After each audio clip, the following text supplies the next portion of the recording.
Amém, queridos irmãos, chegamos à sexta-feira, terceira semana. Nessa terceira semana, o título geral é Fostes resgatados pelo precioso sangue de Cristo. O título desta sexta-feira, Ser santo porque Ele é santo. E o versículo, João 17:17, Santifica-os na verdade, a Tua palavra é a verdade. Senhor Jesus, obrigado, Senhor, por mais um dia.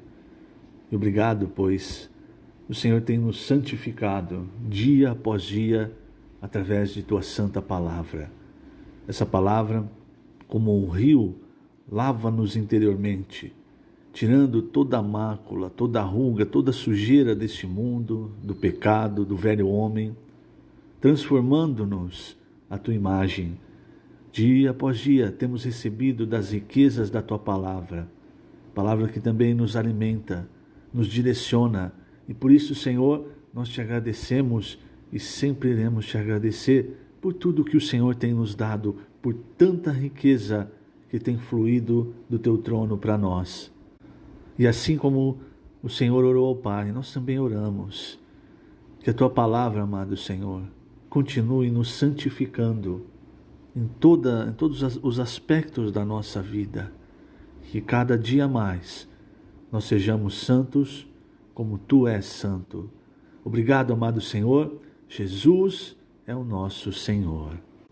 Muito bem, queridos irmãos, continuando a primeira epístola de Pedro, ontem nós vimos o versículo 14, que diz, como filhos da obediência, não vos amoldeis às paixões que tinhais anteriormente na vossa ignorância. Vamos ver os versículos 15 e 16 hoje. Pedro diz, pelo contrário, segundo é santo aquele que vos chamou, tornai-vos santos também vós mesmos em todo o vosso procedimento, porque está escrito, sede santos, porque eu sou santo. O que quer dizer isso? A palavra santo em grego, irmãos, ela indica algo que é separado, algo que é fora do que é comum. Então, em todo esse universo, o único que é santo é Deus. Então, quanto à santificação, nós temos duas etapas, por assim dizer. Primeiramente, nós já somos santos, porque nós somos separados para Deus. Nós temos a vida santa de Deus em nós. Então, objetivamente, nós somos santos. Isso se deu não por nosso mérito, mas pela obra do Senhor Jesus e pela escolha. Quando nós recebemos o Senhor, nós fomos então santificados, ou seja, nós fomos separados do mundo, colocados na casa de Deus, a igreja. Agora, isso é de maneira exterior, objetivamente.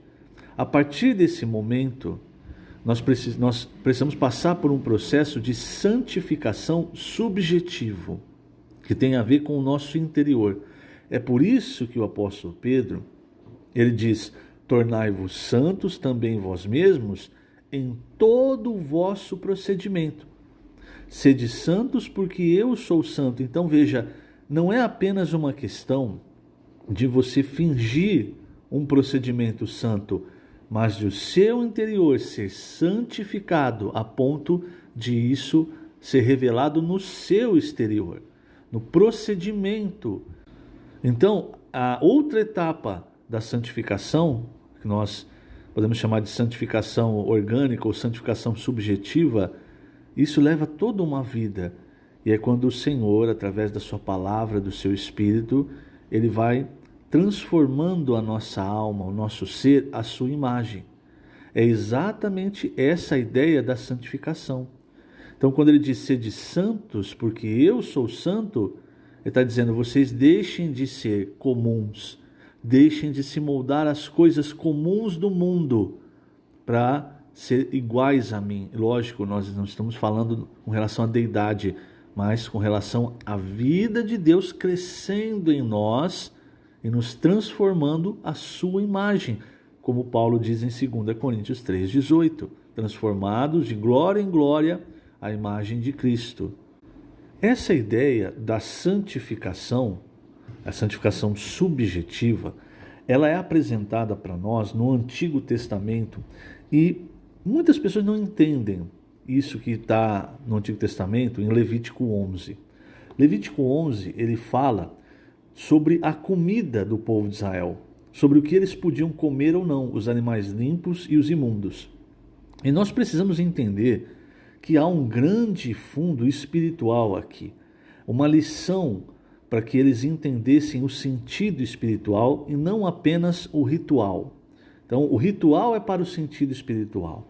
Por que eu digo isso? Porque quando você começa a ler Levítico 11, você vai perceber que está falando, olha, não coma isso, não coma aquilo e tal e tal. E lá no final do capítulo, no versículo 45, o capítulo termina no 47, o Senhor diz assim: eu sou o Senhor que vos faço subir da terra do Egito, para que eu seja o vosso Deus. Portanto, vós sereis santos, porque eu sou santo. Isso mostra que o objetivo dessa lista de animais que podiam ser comidos e outros não, ela visava a santificação do povo de Israel. Por quê? Porque, como eu disse, a santificação a que nós nos referimos, e aqui o apóstolo Pedro se refere, não é uma santificação exterior, é uma santificação interior, é orgânica, é subjetiva. E você se transforma naquilo que você come. Então, se você come muita coisa saudável, você vai ter um corpo saudável, uma boa saúde. Se você come muita, entre aspas, porcaria, você não vai ter um corpo saudável, você não vai ter muita saúde. Então, o que você come influencia no que você se torna. Essa é a ideia de Levítico 13. Então, a lista que é apresentada aqui não é uma lista que Deus olhou e falou assim, desse animal eu gosto, desse outro aqui eu não gosto, então eu vou separar entre puro e imundo, entre limpo e imundo. Não. Se você perceber, vou pegar pela primeira lista, isso tem a ver exatamente com o que o apóstolo Pedro está falando. O que ele falou antes de entrar no versículo 15 e 16, de falar da santidade? No versículo 14 ele disse, não vos amoldeis às paixões que tinhas anteriormente na vossa ignorância. Repito, você é o que você come, certo? Isso espiritualmente, isso é uma lei espiritual. Então, o que Pedro, é como se Pedro dissesse assim, não coma mais as coisas imundas do mundo. Agora, quando você vai para a lista de Levítico, você vai perceber esses princípios espirituais. Por exemplo, quando ele fala, a primeira lista, ele fala assim, dizei aos filhos de Israel, versículo 2, são estes os animais que comereis de todos os quadrúpedes que há sobre a terra. Todo o que tem unhas fendidas, fendida então é aberta, não é? E o casco se divide em dois e rumina. O que quer dizer isso? A unha fendida e o casco dividido em dois é para haver uma separação. Então é como se o Senhor estivesse mostrando, vocês precisam aprender a separar aquilo que é limpo e é imundo. E o que rumina, aquele que rumina, nós sempre falamos isso, quando nós falamos para fazer imersão, etc. Isso é ruminar a palavra. Um animal limpo, ele rumina a palavra. O que o Senhor está mostrando? Os princípios espirituais. Então a unha fendida e o casco fendido, ele indica o quê? Que aquele animal ele tem uma separação, ele não está com toda o mundo, a terra ali representando o mundo, pisando no mundo, na sujeira do mundo. Então no andar dele há uma separação. Veja só, na segunda lista, que fala dos animais marinhos, aqueles que têm barbatanas e escamas podem ser comidos. Aqueles que não têm barbatana nem escama não podem ser comidos. Por quê? Porque a pele deles toca o quê? A água diretamente. Então, novamente, o que o Senhor está mostrando? Separação. E, novamente, o mar é uma figura do mundo. Então, o que o Senhor está querendo mostrar? A santificação, a separação. Por quê? Qual era o grande problema aqui? Que, na verdade, depois aconteceu com o povo de Israel, ou seja, eles não entenderam nada. O que o Senhor não queria era que o povo de Israel se misturasse com os gentios. Porque se eles se misturassem com os gentios, eles iam, entre aspas, comer a comida dos gentios. Não estou falando mais de comida física, mas estou dizendo, eles iam se apropriar dos costumes dos gentios. E isso faria com que eles também adorassem os deuses dos gentios, que foi o que aconteceu com o povo de Israel. Então, o que o Senhor estava querendo mostrar? Precisa haver separação. Não vão atrás das coisas dos gentios. Não vão atrás. E isso na época do Antigo Testamento, irmãos. Lógico, hoje não há mais a separação. Mas hoje, a figura do mundo gentil tem a ver com o mundo. Então, o princípio do casco fendido, das escamas, é para que nós nos separemos do mundo, das coisas que há no mundo. O que João fala? Não ameis o mundo, nem as coisas que há no mundo. Então isso é o sentido espiritual. Por isso que no final do trecho de Levítico 11, o Senhor fala, sede santos porque eu sou santo. E aí o apóstolo Pedro cunha essa passagem para aplicar de forma agora mais aberta, vamos dizer assim, para nós entendermos o que essa passagem significa. Por isso que Paulo, lá em Romanos e em 1 Coríntios, ele fala, comer ou não comer, não interessa, tudo foi dado por Deus. Então não é que Deus está preocupado com a comida, olha, está comendo o animal que eu falei para ele não comer, não é isso. Primeiro, Deus quer que nós obedeçamos, e segundo, que nós entendamos o porquê obedecer, porquê do sentido espiritual. Um grande exemplo é o que aconteceu com Salomão. Mesmo sendo o homem mais sábio, talvez de todos os tempos, abaixo do Senhor Jesus, Salomão teve muitas mulheres e no final, o que a Bíblia diz? Que ele deixou o seu coração, ele deixou o Senhor e o seu coração se aproximou dos ídolos. E por causa disso ele adorou os ídolos das suas mulheres. E é exatamente isso que Deus não queria.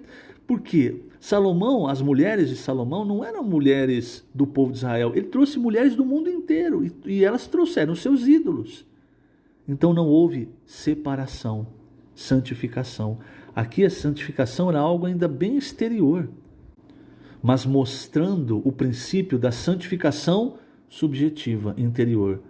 O que nós comemos? Nós só comemos aquilo que é limpo, ou seja, nós só comemos da palavra de Deus. Por isso o Senhor disse, santifica-os na verdade, a tua palavra é a verdade. O nosso alimento não são as coisas do mundo, é a palavra de Deus. E a prova, irmãos, de que, na verdade, esse trecho se referia aos gentios, os animais representavam os gentios, os costumes dos gentios, os animais imundos, é que quando, em Atos 10, Pedro tem aquela visão do lençol cheio de animais imundos, com o Senhor falando mata e come, ele depois percebe que aqueles animais representavam os gentios, que o Senhor estava dando autorização para ele, Pedro, pregar o evangelho para os gentios. Então perceba esse significado, esse tipo, essa figura espiritual. Trazendo para nós agora, irmãos, a nossa alma, como ela experimentou por muito tempo as coisas do mundo, ela tem muita sede dessas coisas. Por isso, nós precisamos aprender a cingir a nossa mente, colocando ela no espírito e a mudar a nossa alimentação espiritual. A chave está em colocar a mente no espírito e receber a palavra de Deus. Essa palavra, ela vai nos limpar. Paulo fala isso, não é? Quando ele fala em Efésios 5, que a palavra está limpando, santificando a igreja de toda mácula, ruga, coisa semelhante. É através da palavra. Então o nosso alimento hoje tem que ser a palavra. É o alimento limpo para nós. Enquanto as coisas do mundo são um alimento impuro. Eu vou terminar lendo aqui na página 49, o segundo parágrafo. Veja só. A palavra de Deus gera santificação, trazendo a realidade de Deus, sua justiça, santidade e glória até nós. Ela sedimenta em nós tudo o que Deus é, tornando-nos cada vez mais santos como Ele é. Por isso devemos aprender a valorizar a palavra da vida, que circula entre nós como comunhão da vida, pois age como um fluxo contínuo, eliminando de nós a natureza caída do homem. Precisamos estar cientes de que Deus nos comprou por alto preço, o sangue de Cristo, sangue precioso de Cristo. Ele nos resgatou e nos livrou daquela vida vazia, fútil e sem sentido herdada de nossos pais. Por isso não podemos nem devemos desistir de viver uma vida cristã vitoriosa. O Senhor nos deu uma nova vida. Escolhamos, portanto, a bênção. Vejamos como tudo, como a palavra de Deus é tão rica, não é, para nós, quando o Senhor nos mostra o significado, o sentido real das coisas. E não só aprenda, mas também mergulhe nessa palavra e viva essa palavra. Isso é escolher a bênção. Que o Senhor te abençoe grandemente nesse dia. Lembrando, estamos colocando essas gravações no canal do YouTube da Igreja em Ribeirão Preto. Jesus é o Senhor.